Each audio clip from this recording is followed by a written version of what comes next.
Debyutantning ismi Bigfoot Silva. U yer yuzidagi eng dahshatli jangchilardan biri. Uni bo'yi 193 cm, vazni esa 120 kg. U akromegaliyadan aziyat chekadi. Bu tananing ayrim qismlari normadan ortiq o'sadigan holat. Shuning uchun bunday ulkan va g'ayrioddiy ko'rinishga ega.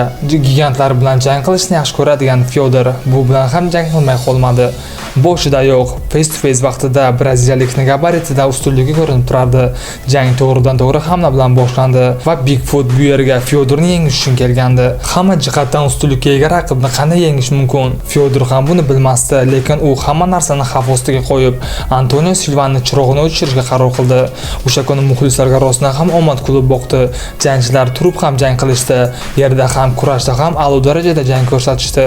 Ammo jang oxirida Bigfoot Emilianing yerga urib, mount holatiga turib, oxirgi imperatorni qattiq ura boshladi. Natijada gematoma sabab jang to'xtatildi. G'alaba esa Antonio Silvaga berildi. Do'stlar, kanalimizda Fyodor Emelianenko muxlislari bormi? Yozib qoldiring.